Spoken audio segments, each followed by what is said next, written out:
Good evening. I declare the meeting open, the council members briefing session open at 6 p.m. Good evening, councillors, staff, ladies and gentlemen. This meeting today is being held on Wajak Noongar Budja, and I'd like to acknowledge and pay my respects to elders past, present and future. I thank all past and present members of the community that have supported the city to better understand and value Noongar culture within the city of Wanneroo. Please note that the audio-visual proceedings of tonight's meeting will be live broadcast online, with the exception of matters discussed behind closed doors. The broadcast of the proceedings of the meeting can be accessed live and on demand through the City of Wanneroo YouTube channel.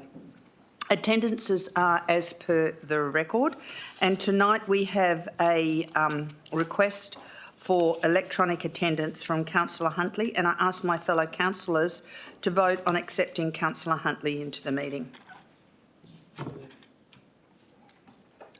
We might do it as a show of hands. Okay. Okay, that is passed unanimously.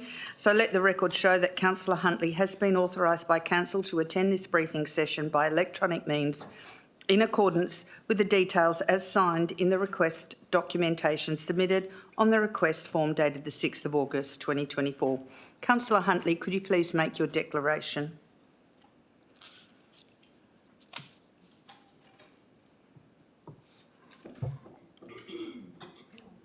Councillor Huntley, could you please make your declaration? You are muted at the moment.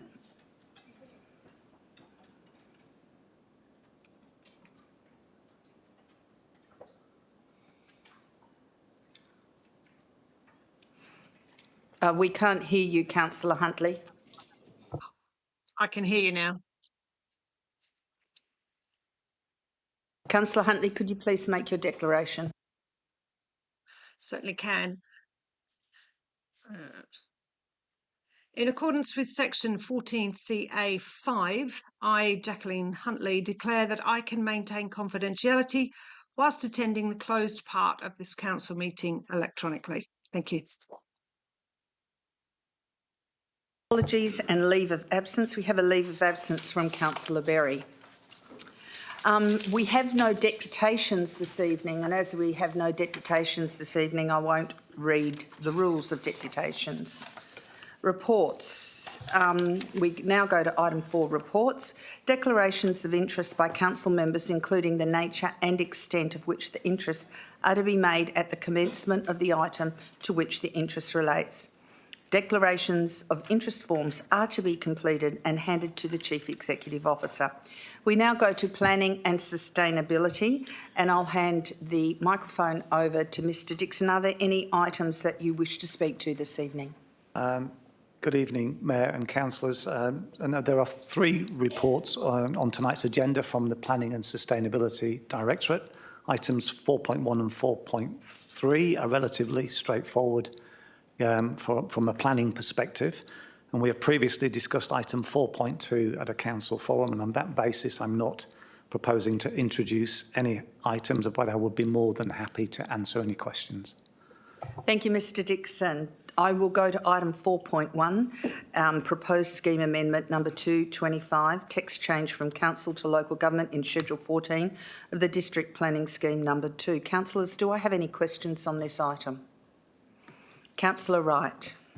Thank you, Mayor. Just on page 10, there is an error on the council adoption signature page. It says this complex amendment. From the report, it looked like it was a basic amendment. Is that supposed to be reflected on that? Mr Dixon. Through you, Mayor. That's an error. We'll correct that in anticipation of next week's meeting. Thank you. Are there any other questions on this item, councillors? Councillor Miles. Yeah, thank you, Mayor. Just with this item, because it is obviously an issue with regard to the issuing of invoices to developers through the DCP method, have the developers been issued invoices already and we're going to reissue them under a correct terminology, or have they not been issued anything at all? Mr Dixon. Through you, there are a couple that have already been issued, so it's just seeking council's endorsement of those that have been issued, and there are some still to be issued, so it's also seeking council's endorsement of that. Thank you, Mr Dixon. Are there any other questions on this item? If there are no further questions on this item, we now go to item 4.2, Proposed Amendment 214 to District Planning Scheme Number 2, East Wanneroo District Development Contribution Plan. Councillors, do we have any questions on this item? Councillor Wright. Thank you, Mayor. I've just got one question on this item. Just on page 157, there's a diagram showing Lenore Road, and the intersection of Lenore Road and Nicholas Road is being shown as a major intersection, but this doesn't reflect the current works that are happening at the moment. So I just need some confirmation if that intersection is intended to be a major intersection. Mr Singh. Yeah, thank you, Mayor. The works which are happening at the moment, Lenore Road, the intersection is not the ultimate intersection from a traffic safety point of view. That were designed and being constructed in line with the current requirements. The future one is going to be a four-way intersection, and that will be upgraded. Thank you, Mr Singh. Any other questions on this item? Councillor Miles. Yeah, thanks, Mayor. I do have a couple of questions all the way through to the end. But my first question relates to the DDCP, obviously, and it's been prepared partially by other people on behalf of the state for us to then table, that's what I understand, and we will then manage it. My concern is, and even in the praxis report that's associated with it, it talks about where you want to be able to have this DDCP over a 50-year period, but the state's own planning policy, 3.6, only allows for a DCP to be 10 years. So how do we, have they indicated, has the state indicated that they're happy to accept a 50-year DDCP, or has it got to be redone every 10 years in accordance to the policy? Mr Dixon. Thank you for the question, and through you, Mayor. So the state government, in the context of East Wanneroo, which is unique given its size and scale, the Department of Planning, Lands and Heritage are comfortable with a 50-year time period. In fact, that's their recommendation. They did a scoping paper and looked at numerous options, and that was the preferred option, which is supported by administration. Thank you. You have another question, Councillor Miles? Yeah, thank you. Just one on the integrator arterial roads, and it does talk about the DDCP. I think I'll just shorten it to DCP for tonight. It does talk about some of the roads that need upgrading, Franklin, Badgerup and so forth, and Elliott. I'm assuming it's Elliott Road and from Lenore or Franklin Road towards the east as opposed to anything coming towards Wanneroo Road. Mr Dixon. Sorry, through you, Mayor, that is correct. Yes, the intent is it will be just upgrades to that road as it moves further east from Lenore. Thank you. Any other questions? Councillor Miles. Yeah, thanks, Mayor. The other question I have, it's on a, I'm actually working by our last briefing, so I can't give you the, so page 16 for councillors' reference. It actually has the East Wanneroo District DCP cost schedule and summary, where we've worked it out on the basis of the NCA, which details it very well in this report, to about $12,800 per lot. But I noticed that because part of the East Wanneroo District Structure Plan covers the City of Swan, we've obviously minused that out. It clearly states that. Has administration had any discussions with the City of Swan for the City of Wanneroo to take that portion of East Wanneroo? Mr Dixon. Not within the context of this developer contributions plan, no. We were specifically pointing out to the department that needs to be excluded because the land that was originally, when they first lodged the developer contributions plan, it included that area that sits within the City of Swan. Clearly, we don't administer that area, so that area of land was excluded. But we haven't had subsequent conversations with the City of Swan. That would be for the Department of Planning, Lands and Heritage to engage those conversations. And we may be part of future discussions, but that certainly isn't for consideration at tonight's meeting. Thank you. Do you have another question, Councillor Miles? Yeah, thank you. Bearing in mind, obviously, from a planning point of view, does that mean that anybody that may wish to do anything in that area, I know the answer, but I'm putting it on the record, anybody that wishes to do any work within Cell 25 or Precinct 25 is going to have to go to the City of Swan to do anything in that area, is that correct? Mr Dixon? Yes, that is correct. Obviously, in consultation, given it's on our border with the city, we would be involved in any discussions, aware of what they were proposing, but certainly it falls within the jurisdiction of the City of Swan. And another question, Councillor Yeah, just to Miles? follow up, to finalise that one, I guess my preference would be for the city, maybe through the CEO or our rating people, to maybe start having a discussion with the City of Swan, Mr CEO, whether it's best for us to actually take over that part of the land. It's very small for them, but it's a major influence on what we're doing on our side of the boundary. I don't know whether you've had any discussions with the CEO out there, or whether you wish to, or whether you need some sort of notice from the city, from us, to do that. But have you got any thoughts on making that less red tape? Mr Parker? Thank you, Mayor. Thank you for the question, Councillor Miles. I certainly have had many conversations with the CEO from the City of Swan. However, I guess the discussion between CEOs regarding realigning boundaries is never a popular discussion when it's a battle for territory. So certainly haven't had those discussions. It probably would need to be led by some sort of notice of motion or some sort of direction from council. I think it's one of those issues that I would be hesitant to explore on my own without some sort of direction from the group. I might also just refer off to Ms Jennings in terms of our potential for a ward and representation review coming up, whether that would be an opportune time to also discuss a matter such as a realignment of boundaries. Ms Jennings? Thank you, Mayor. The realignment of boundaries, which goes to the Local Government Advisory Board, which is assuming why the CEO is asking that, whilst they do deal with boundaries as well as ward reviews, they generally wouldn't put them together. So I don't think there would probably be alignment there. And plus, timing could be an issue too, because if we're about to do our ward boundaries, there's certain timeframes that we have to abide by to get it through the Local Government Advisory Board through to the be able to be ready for the next election. So, I mean, it's possible we might have to work with the Local Government Advisory Board to find out, but I think timing might be different. Thank you. Thank you. Did you want to add to that at all, Mr Parker? No, I don't think so. Okay, any other questions on this item? Councillor Miles? Yeah, I don't know, I guess for yourself, Mayor, I don't know whether you want to have that discussion.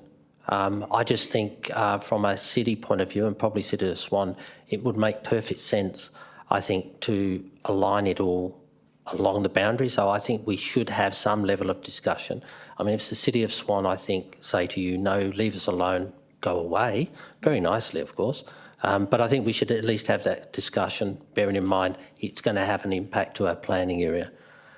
My other question directly is the wetland management, which under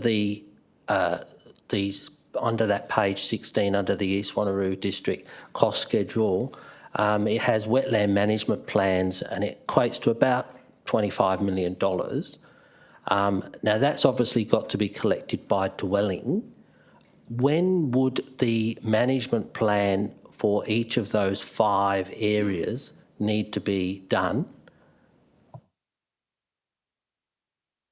Mr Dixon? So ideally, the preparation of those plans would coincide with development in and around those areas, or even indeed before development occurs, but it does require the city to collect funds through development first. The intent would be, obviously, for those wetland management plans to guide weed management, future planting and so on within those areas. So ideally, the sooner that can occur, the better. But I certainly wouldn't be advocating to council that council pre-funds the preparation of those management plans, given the estimated costs of preparing them and then managing those wetland areas for 5 years until the DBCA takes them over. Councillor Miles, you have another question? Yeah, thanks, Mayor. Just on that, the wetland management we know is actually the DBCA's responsibility.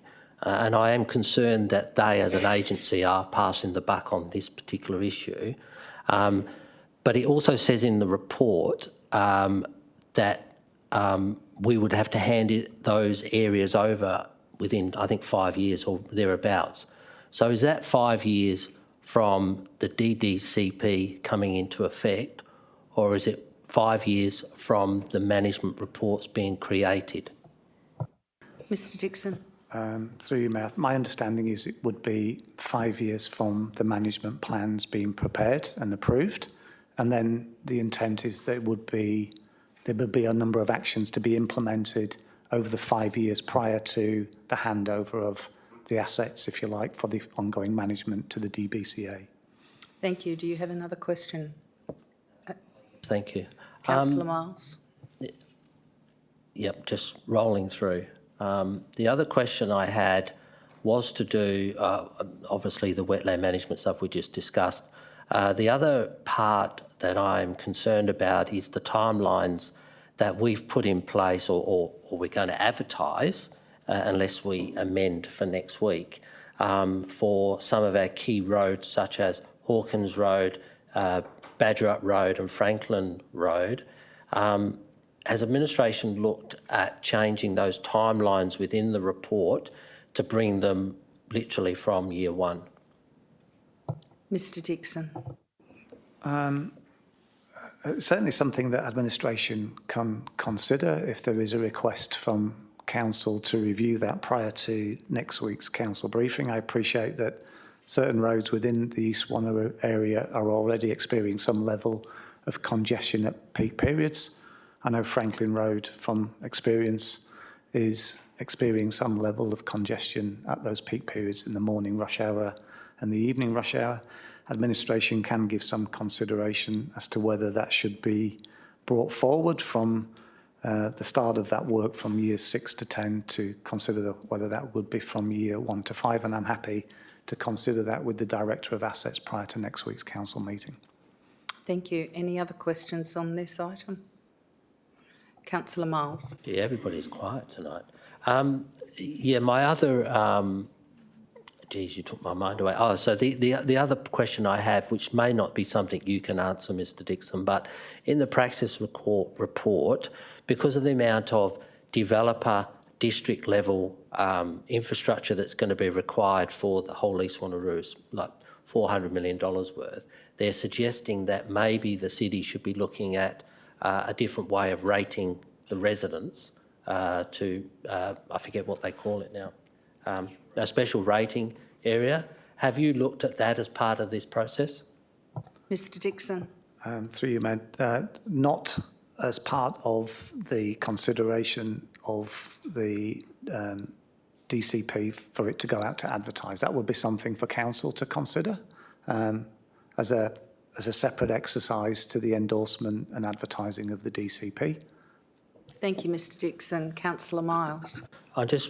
Maybe we could ask our rating finance person whether or not it's actually feasibly possible to start setting a special rate before housing goes in. Ms Jennings. Thank you, through the Mayor. Specified area rates would generally are there for showing a reason that it's different from everyone else's rates. So we certainly, the council can do anything, I suppose, but it needs to be clear exactly why we're doing a specified area rate compared to another part of the the local government area. So, for example, there's certain areas in the city of Joondalup where they get a higher level of service for landscaping, and so they've got a specified area rate. So we just have to be very clear about our reasoning, is my understanding. But we'd have to do a bit more research too. Thank you, Ms Jennings. Any other questions? Councillor Miles. Yeah, just further on that one, please, Mayor. To what Ms Jennings was saying, it was about a service, to maybe a higher service provided, but would we be able to charge a special rate for infrastructure? Ms Jennings. Thank you, Mayor. That's why I added in the end about we need to do a little bit more research as well, because I'm only aware so much about the ones that charge because there's an extra service, but that doesn't mean it can't be for something else, but I will have to look into it. Thank you, Ms Jennings. Are there any other questions on this item, councillors? Oh, Councillor Miles. I'm only going to say that to foreshadow an amendment, either just with regard to those roads. A couple of those roads in the report states it's 16 years away. We can't wait that long, so we need to bring them forward. Thank you, Mayor. Thank you, Councillor Miles. We now go to item... Councillor Bedworth, you've got a question. Thank you, Councillor Bedworth. Thank you, Mayor. Thanks. Mr Dixon, as part, on page 14, under the title Community Infrastructure, it says that it is assumed that DOS land will be provided as part of the 10% requirement. Do we have any mechanisms in place that, in the event that this assumption is incorrect? Mr Dixon. There are mechanisms in place. So the word assumed, I think, is being overly cautious because the typical process for, I think you're referring to the provision of district open space and that being considered as part of the 10% public open space, which is a standard practice as part of the subdivision, local structure plans and livable neighbourhoods policy. So I think that's something that administration is comfortable will happen through the standard normal process of development rolling out in the area. Thank you. And another question, Councillor Bedworth. Thank you for that. And just one more, going back to wetlands management plans, if I may, because I'm hearing a lot of noise about this sort of issue. Within that, is there some form of impact assessment conducted to assess what effects this may have on endangered species of birds and animals? Mr Dixon. There's no impact assessment per se, but what effectively the management plans will do is they'll have a series of actions to eradicate weeds and also improve native planting to support the biodiversity and the environment of the wetland system. So as a result of that, there will be an improvement to the local flora and fauna. Thank you, Mr Dixon. Any other questions on this item? If there are no other questions on this item, we go to item 4.3 for the preparation of amendment number 221 to District Planning Scheme number 2, normalisation of land in the East Wanneroo Cell 9, East Lansdale, agreed local structure plan number 57 area. Councillors, do I have any questions on this item? Councillor Herridge. Thanks, Mayor. Of course I do. It's my Lansdale. Just a couple of questions. I think I know the answer for this, but I just wanted to clarify and confirm it. They're both on 272 and 273. Just in regards to our garden centres, I just wanted to make sure that this amendment doesn't actually affect them at the moment and it is only in the future when they do their subdivision. Mr Bowring. Thank you, through you, Mayor. This amendment will basically remove the additional use 57, which is for the former nursery on the corner of Queensway and Alexander Drive, which has now been redeveloped. So that was a specific site that was being addressed. So that can be normalised because that was actually already in the scheme as a nursery. So we're just returning that back to residential and removing the special use out of that. Anything that's got an approval in the scheme or a development approval will have non-conforming use rights. while they continue to operate as that use. So they're protected in that regard. Thank you. Do you have another question, Councillor Yes, Herridge? thank you, Mayor. So I just wanted to make sure then when this goes to advertising, the centres and anywhere else that is affected with this, with those kinds of things, are all notified, possibly also including the residents of Mossfields Retreat and Strathpine Chase in regards to the PAWs, which is at the bottom of 273. Mr Bowring. Thank you. So the process for that is basically we're just trying to reflect what is the current arrangement in the scheme, and because those road closures didn't happen by the Minister, can't really deal with them in this process. So if there's an issue with that, at the moment they're not publicly accessible roads, they're footpaths, which provide pedestrian connection. That's how the city developed them. They'll stay that way. Thank you. I think Mr Dixon wants to To respond to the question, I think we will ensure that they are consulted as part of this. Just one Thank you. further, One if more I can. question? Yeah, thank you. Just on that though, knowing how much those residents love their PAWs and want to retain them, how do we ensure that they stay like that and they don't become a road? Mr Bowring. That's up to the city to maintain them as a path.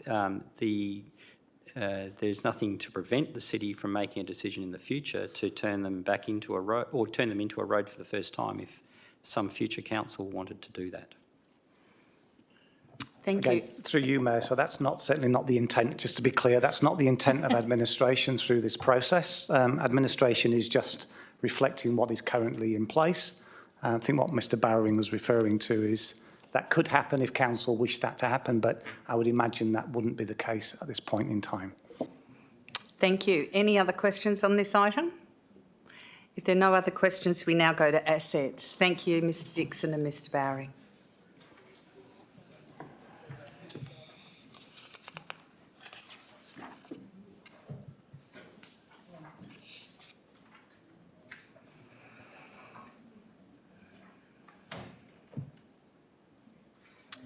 Mr Singh, are there any items that you'd like to speak to this evening on the agenda? Yeah, thank you, Mayor. No, I don't intend to speak on those items. I got 3 items on the agenda, other than to highlight that on item 4.6, we have, after discussion at the forum last week, we have added extra point on page 362. That's the updated submission for waste strategy. Thank you. Councillors, do I have any questions on item 4.4, the State and National Black Spot Program 2025 to 26? Councillor Bedworth. Thank you, Mayor. Just to foreshadow an impartiality declaration. And one question, if I may. It's a question around the application cut-off date, Mr Singh, if I may. Is it normal that we get presented with a request to endorse black spot applications after the application cut-off date is gone? Mr Singh. Yeah, thank you, Mayor. That has quite happened every year. The reason that the timelines are so tight with the information which we require from Main Roads to inform the submissions and also to develop the treatments in consultation with Main Roads, it's very difficult to meet those timelines. So we do provide submissions to Main Roads with the qualification that they're subject to council endorsement. Thank you. Any other questions on this item? If there are no further questions on this item, we go to item 4.5, tender 23194, provision of cast in situ concrete footpaths, shared use paths and crossovers. There are confidential attachments to this item, so that if you want to speak on any part of this item that is confidential, we will have to go behind closed doors for it. Councillors, do I have any questions on this? Councillor Miles. But it's in the main report, it's not in the confidential. Thank you, Mayor. I just want to go to page 348, Mr Singh. Under one of the evaluations, evaluation criteria 1, and then sub-criteria A, it says environmental considerations only 5%, where the city is committed to procuring goods and services that have most positive environment, socio-economics. There are good concrete and there's bad concrete. Which concrete is winning out here under that environmental consideration? Mr Singh. Thank you, Mayor. As you may have noticed that in the confidential attachment, I provided a fair bit of detail about the concrete, which is less carbon footprint. So that has been considered under this criteria. Thank you. Any other questions? Councillor Miles. Just on that one then, Mr Singh, why would we only have 5% as the criteria for that part of the, which I think it should be higher than the 5%, but why would we only have 5% for environmental consideration? Mr Singh. Yeah, thank you, Mayor. This particular tender is for supply of concrete and also provide service. So there is a lot of like a site work involved, which includes labor, traffic management, and also use of plant and equipment. So we have provided high emphasis on safety and also on experience and contractors' resources. So it's trying to split across all those requirements so that we can have a good service provider for this particular tender. Thank you. Any other questions on this item? If there are no other questions on this item, we go to item, and I'll turn my page.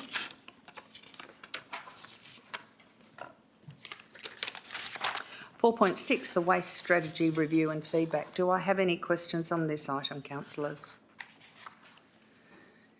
If there are no questions on this item, thank you, Mr Singh and Mr Galt. And we now go to Community in Place.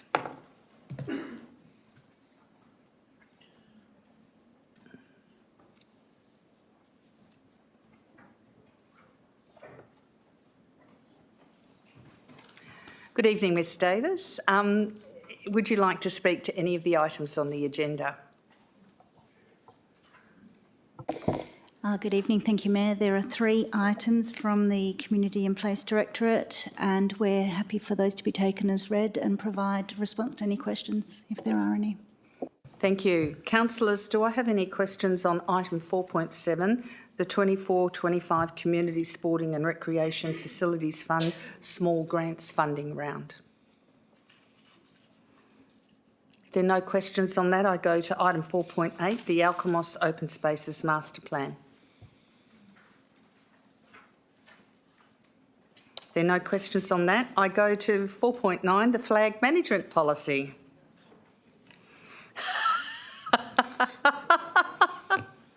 Deputy Mayor Rowe. Thank you, Mayor. I've been very quiet all this evening so far.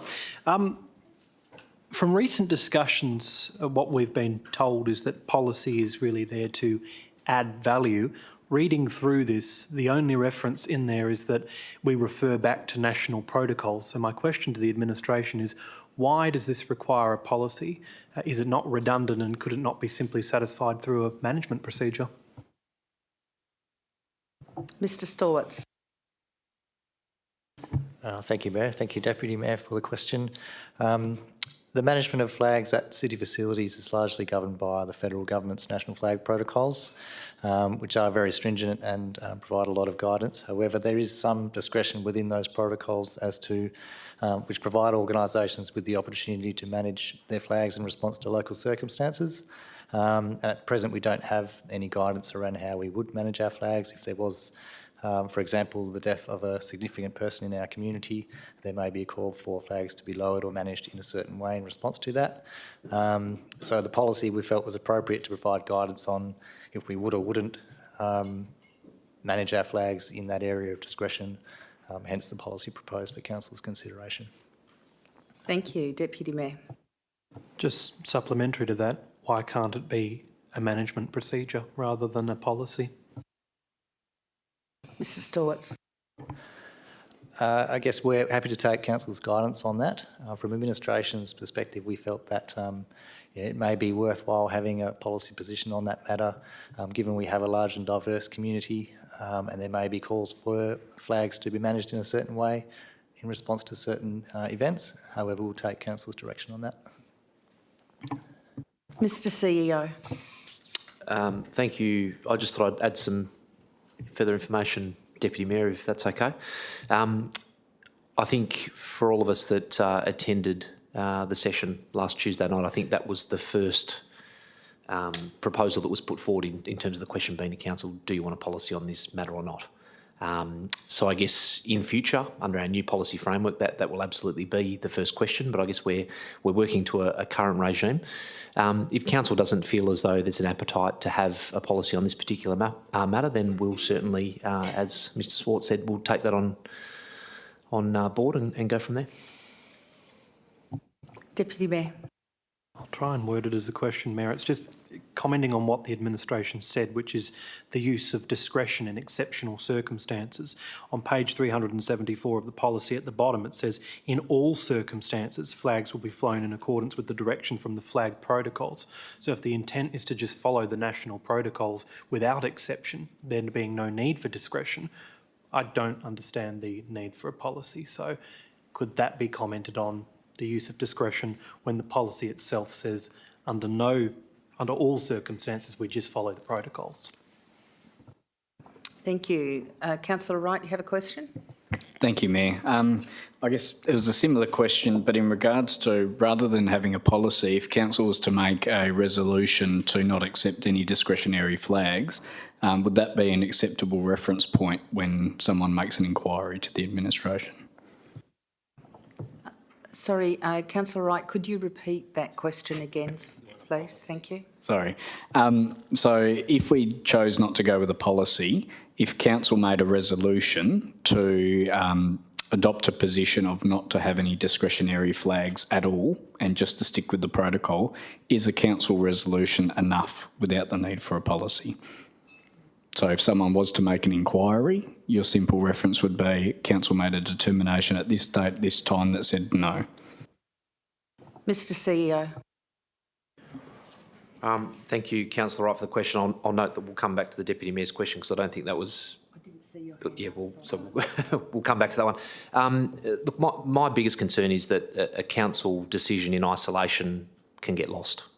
And, at the moment we all sit around the table and we can all recall, yeah, a decision was made on this date. But to have it sit in isolation, my concern is always that, an officer will make a decision that isn't aware of that particular decision, which is why something enshrined in policy is always a good fallback position. So hopefully that answers your question. Deputy Mayor Rowe, you had another question? No, Mayor, I think it was more that question that was probably more of a statement, but I tried to get away with, which was just if the administration is saying that there would be the potential to exercise discretion in extreme circumstances, like the death of a significant person, but the bottom of page 374 says in all circumstances follow the direction of the flag protocols. To me, that's quite resolute and clear, so I just couldn't understand why it was necessary as a policy, but I think that's already been answered somewhat. Thank you. Any other questions on this item? Councillor Nguyen. What's the process for someone who's aggrieved by the decision by council to fly a flag or not fly a flag? Is there an appeal process for that? Mr Storts. Thank you, Mayor. The national flag protocols don't provide any guidance on a grievance process if we're not managing our flags in accordance with, or if there was a request to fly a flag that didn't comply with that. I think there is some guidance around how flags other than the Australian flag, the Aboriginal flag and Torres Strait Islander flags are flown. But the policy or the management procedure, if that was to be prepared, would probably need to provide guidance on that if that was something council wanted to do. Thank you. Any other questions on this item? Yes, Councillor Parker. If we did have a policy and there was an exceptional circumstance going into the future, would it be easier to bring it back to council, for council to have a look and see if there was anything worthy in the request, if there was a policy and not just a flat no, you can't? Would it help in that instance? Mr Storts. Thank you, Mayor, and thank you for the question, Councillor Parker. The policy as it's currently presented to Council is stating a position that we will follow the national flag protocol in all instances. That is, we won't consider exercising any discretion about management of flags in that situation. The policy could potentially be amended to provide more guidance around how we may consider exceptional circumstances or requests from community, but that will require further work to draft that for Council's consideration. Thank you. Any other questions? I'll go Councillor Herridge and then Councillor Seff. Thank you, Mayor. I'll try and put this in a question as well. My understanding of what we are doing here is to basically draw a line in the sand to say what we will and won't do, because we've had obviously people that have come to us and we haven't had a proper stance. We've had a management procedure. So basically I'm assuming that we're saying in putting this policy in place is to help the team to say yes or no. Mr Stewarts. Thank you, Mayor. Yes, that's correct. It's just to provide administration guidance on how to manage flags in situations where we may get requests from the community to manage them in a certain way, and that's the intent of the policy, to provide that clear guidance. Thank you. Councillor Seff. Thank you, Mayor. Look, I think it's actually quite important that we do adhere to the federal flag protocols, so thank you for bringing this forward, especially to our communities that have veterans, for example. It's very important to them. So my understanding of this is to A, ensure that the city is complying with the federal protocols, and B, to add direction to anything that's not in the federal protocols. I have read some of those protocols, but I don't remember anything, it doesn't tell you when, there's no list of individuals, for example, that you fly the flag half-mast for, that would be to the discretion of the city. Mr Stewarts. Thank you, Mayor. Thank you for your question, Councillor. The administration has and will continue to follow the national protocols for managing flags. The section of the flag protocols which relate to discretion, basically it says the national protocols allow discretion on when flags may be flown at half-mast, for example on the death of a local citizen or on the day or part of the day or of their funeral, without the direction from the Australian government. So it's in that circumstance where it's a bit grey and where the council may wish to consider its own position on the death of a significant member of our community. So at present, the policy is drafted along the lines of we will only manage our flags in accordance with the federal direction. We won't consider any local circumstances where we'll manage it differently. Thank you. Councillor Wright. I do have one question. I guess from your experience, how many people have actually submitted flag requests out of curiosity? Mr Stewarts. Thank you, Mayor. Thank you for the question. There's not a lot of requests, but there have been circumstances over the last couple of years. The death of Margaret Cockman was a significant one where we did lower the flags in response to her passing, and that decision was made by administration, I understand, in consultation with the Mayor. There have been instances where Aboriginal elders have passed and there's been requests for Council to manage its Aboriginal flags, and on those occasions we didn't support those because there wasn't that direction around those matters. So it has created some situations where it's been difficult to manage, and hence there was an action in our reconciliation action plan to look at that issue, and that's the intent of preparing a proposal for Council's consideration. Thank you. Any other questions on this item? Councillor Miles. Yeah, I understand what administration's doing, Mayor. The only question I have is, do we as a council only have the one official area where flags are flown, which is outside the Civic Centre? No libraries have flags flying? Mr Stewarts. Thank you, Mayor. There are a number of locations across the city where we have flagpoles under our management. The main ones are here. I think the Clarkson Library has some. There are also flagpoles at Kingsway Netball Complex and a couple of our surf clubs and RSLs. We liaise with the surf clubs and the RSLs to manage those flags as well. So if this policy was adopted, we would probably draft a management procedure internally to support the management of those flags on land that we either manage directly or manage in consultation with our stakeholders. Thank you. Any other questions? Councillor Miles. Yes, thanks you, Mayor. Just to follow up to that, with regard to the ones that are off the main site. You say Surf Club, the RSL and that. But they would probably consider those flagpoles their primary use. And I'm assuming you're talking about the war memorials, places like that. So I know they used to get put up every day and taken down every night. I don't know if that's still happening, but if the flag area, or whether it's at the RSL or the Surf Club, is being managed by that group, we wouldn't necessarily dictate how to do the flags currently or in the future. Is that right? Mr Stewart's. Thank you, Mayor. When we get a direction from the federal government to lower the flags, we will liaise with the surf clubs and the RSLs to make sure that they are following those directions, and generally they are aware of that as well. There is a flag network where all official communications go out to notify flag managers of the required to manage flags in a certain way, and those groups are generally on that network as well. But I guess it's incumbent on the city as the owner and manager of the land to make sure that is followed. Thank you. Any other questions on this item? If there are no other questions, we'll go to corporate strategy and performance. Thank you.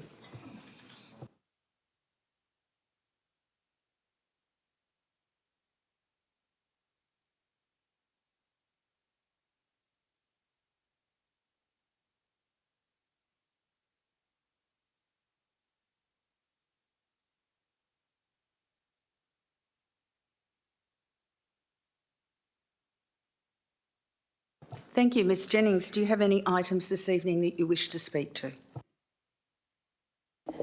Thank you, Mayor. There are 4 items on this part of the agenda. I did want to flag, pardon, we just talked about flags, sorry, unintended, that we have got a late report that we'll add to the agenda for next week to look at a deputy for Catalina Regional Council. But otherwise, I haven't got anything to raise for each of these items, so I'm happy to take any questions. Thank you. Councillors, do we have any questions on 4.10, which is the warrant of payments for the period to the 30th of June 2024? I see that we have no questions. Do we have any questions on item 4.11, the financial activity statement for the period ended the 30th of June 2024? See there are no questions. Do we have any questions on item 4.12, investment policy review, councillors? There are no questions. Oh, Councillor Nguyen, sorry, Councillor Nguyen. Just on that policy investment review, what's your view on, given the current share market and the property market, that sort of the share market has lost quite a bit of money over recently. Should we be considering our policy in light of the potential changes that might be happening in the future because of what's happening in the share market now? Ms Jennings. Thank you, Mayor. Under the regulations, financial regulations, we're fairly restricted as to what we can invest in. So we don't do a lot of investment on the shares at all, really. So we're mainly dealing with our banks. So I think we're quite safe. We don't really have to worry about what happened last night. Anyway, hopefully it'll bounce back. So. Sorry, Mayor, could I just mention, just on the previous item, I usually do for the June, just to remind everyone that the June financial activity report is basically a draft because we still have to go through the final stages of the annual audit. But we still do the June accounts to the point that we're up to. Thank you, Mayor. Thank you. Any other questions on 4.12? If there are no questions on that, 4.13, the proposed closure of unconstructed road reserve portion Santorini Promenade, Alkimos. Do I have any questions on that, councillors? If there are no questions on that, we now go. Thank you, Ms Jennings, and we now go to the Chief Executive Office, Governance and Legal. Oh, Mr CEO, go for it. Thank you, Mayor. Two items from my area tonight, both of which went through the Audit and Risk Committee. It wasn't last week, it was the week before, recently. So happy to take between myself and Ms Coles any questions. Thank you. Thank you. Councillors, do I have any questions on item 414, which is the corporate risk profile update, risk rated high for 2 items? Any questions on that item? If there are no questions on that item, I go to item 415, which is the annual review of the 3-year strategic internal audit plan. Do I have any questions on that at all, councillors? There are no questions on that. So now we go to item 5, motions on notice. Councillors, do you want to speak to this item now or leave it to next week when we go to the ordinary council meeting next week? I'm happy to answer any questions. That's why I'm offering. Do councillors have any questions on this, or do you want to leave it until next week, until maybe we might have a little bit more administration comment? We'll leave it to next week, I think. And then we've also got a motion on notice from Councillor Huntley, which is additional green waste tipping passes for rural lots, but we don't have the comment or the final motion on notice here yet. Item 6, late reports. Directors, are there any late reports to be submitted? Oh, there's only that one from Ms Jennings, which will be coming. Public question time. There are no public in the gallery for public question time. Item 8, confidential. So now we're going to item 8.1, which is Mindarie Regional Councillor's waste to energy tender. So we now go to confidential. Thank you.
Just before you open the door, Doug, sorry, just a question to Mr. Singh or Mr. CEO or legal. Stop. No, we're not on air. We're not on air. It's on air if it's read No, up it's there. not. We're not on air.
Item 9, the date of the next meeting. The next ordinary council meeting has been scheduled for 6 p.m. on the 13th of August 2024 to be held at Council Chambers, Civic Centre, 23 Dundebar Road.